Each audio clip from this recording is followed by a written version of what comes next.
So hey everybody, welcome back to my new video. और आज का ये जो वीडियो है वो टाइम के ऊपर होने वाला है, मतलब कि समय के ऊपर। हम सभी लोग जानते हैं कि समय बहुत ही कीमती चीज है, time is a precious, but इस चीज को हम समझते नहीं हैं। सभी लोग जानते हैं, लेकिन क्या सच में आप अपने समय का सदुपयोग करते हैं या नहीं? तो दोस्तों, आज ये मैं आपको एक स्टोरी के माध्यम से बताने वाला हूं, लेकिन उससे पहले आपसे मेरी गुजारिश है कि यदि आप आज मेरे चैनल पे पहली बार आए हैं, फर्स्ट टाइम आए हैं, तो इस चैनल को सब्सक्राइब जरूर कर लीजिए। यहाँ पे आपको अलग अलग मोटिवेशन के, इंस्पिरेशन के, कुछ लाइफ की नई नई स्किल्स के बारे में यहाँ पे आपको जानने को मिलेगा। तो मेरी आपसे रिक्वेस्ट है कि यदि आप फर्स्ट टाइम हैं तो यहाँ पे इस चैनल को सब्सक्राइब कर लीजिए, पास में बेल नोटिफिकेशन है तो उसे भी प्रेस कर लीजिए, ताकि आपको आने वाले सभी वीडियो के बारे में सबसे पहले नोटिफिकेशन मिल सके। तो चलिए अब इस स्टोरी की शुरुआत करते हैं।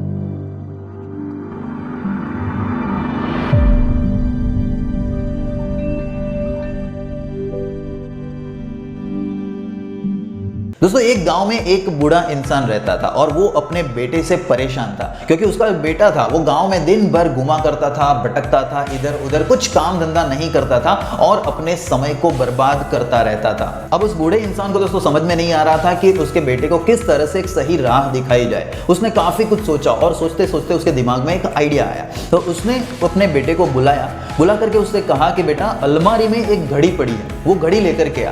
तो उसका बेटा गया और घड़ी को लेकर आया। घड़ी लेकर आया तो उस बूढ़े इंसान ने अपने बेटे से कहा कि बेटा, तू मार्केट में जा, बाजार में जा और इस घड़ी की असली कीमत समझ करके आ। उसकी असली कीमत क्या है ये जान के आ, मुझे इस घड़ी को बेचना है। उसके बेटे ने कहा, ठीक है पिताजी, मैं अभी जाता हूँ और पूछ करके आता हूँ। वैसे भी वो फ्री बैठा था, फालतू का टाइम वेस्ट कर रहा था। तो वो उस घड़ी को लेकर के बाजार जाता है और बाजार जाके उसने अलग अलग व्यक्तियों से, अलग अलग दुकानों में जाकर के वहां पे उसके दाम पूछे। तो किसी ने बताया उस घड़ी का दाम 500 रुपए है, किसी ने बताया कि इसका दाम 1000 रुपए ज्यादा से ज्यादा हो सकता है, किसी ने 800 रुपए बताया। तो अलग अलग व्यक्तियों ने अलग अलग दुकानों में उस घड़ी के दाम अलग अलग बताए गए। अब वो उस घड़ी को लेकर के उसके पिताजी के पास, यानी उस बूढ़े के पास वापस आता है और उसने कहा पिताजी से कि पिताजी, इसके कोई 800 बोल रहा है, कोई 1000 देने के तैयार है और कोई 500 रुपए देने को तैयार है। फिर उस बूढ़े ने वो घड़ी ले ली और वापस उसको अलमारी में रखने के लिए बोला। अब उस लड़के ने अलमारी में रख दी उस घड़ी को। दूसरा दिन जब हुआ तो दूसरे दिन उस बूढ़े ने फिर से अपने बेटे को बुलाया और बेटे को कहा कि बेटा, आज जा, फिर से वो अलमारी से घड़ी निकाल कर ले आया। वो लड़का फिर से अलमारी से घड़ी निकाल कर ले आया और उसके बाद उसके वो बूढ़े बाप ने उससे कहा कि बेटा, आज फिर जा तू मार्केट में, बाजार में, और आज इस घड़ी के अंदर जो समय है उस समय की कीमत लोगों से पूछ करके आ।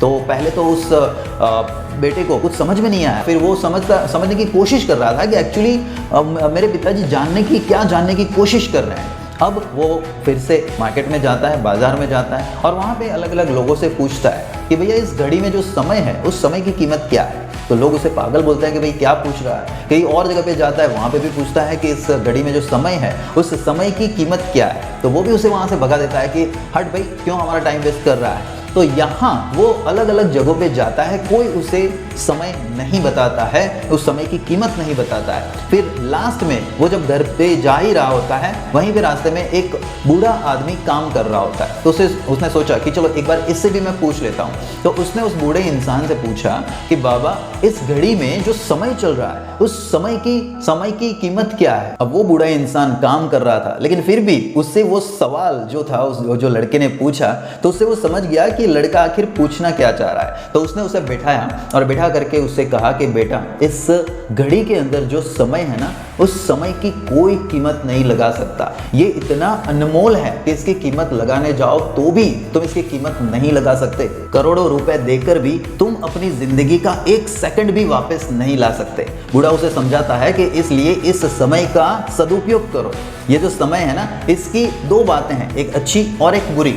बुरी बात यह है कि ये समय गुजर जाता है, लेकिन अच्छी बात यह है कि इस समय को कब और कैसे और किन कामों में गुजारना, ये तुम्हारे हाथ में होता है। इस दुनिया में हर किसी के पास एक समान ही समय होता है। एक गरीब के पास भी और एक अमीर के पास भी 24 घंटे ही होते हैं, लेकिन इस समय को तुम किस कामों में गुजारते हो वो बहुत ही इंपॉर्टेंट होता है। तो इस समय का तुम सदुपयोग करो और ये देखो कि तुम अपना समय कहाँ पे निकाल रहे हो, किस अच्छी चीज़ में निकाल रहे हो या किस बुरी चीज़ में निकाल रहे हो, ये तुम्हें देखना है। अपने समय का सही उपयोग करो, एक एक सेकंड तुम कहाँ पे यूज़ करते हो, खर्च करते हो, इसका हिसाब रखो।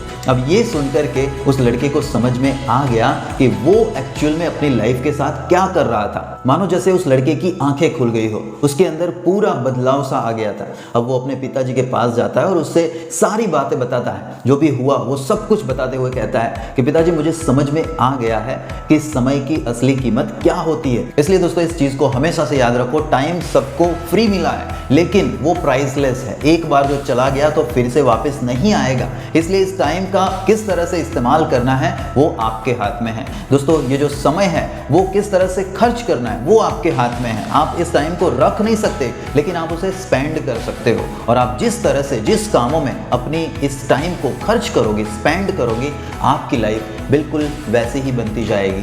तो दोस्तों यदि इस कहानी से आपको कुछ अच्छी सीख मिली हो तो इस वीडियो को आप लाइक कर दो और लोगों तक ये YouTube वीडियो पहुंचाए, इसलिए इस वीडियो को शेयर भी कर देना ताकि मैक्सिमम लोगों तक ये वीडियो पहुंचे और किसी ना किसी की लाइफ में बदलाव आ सके।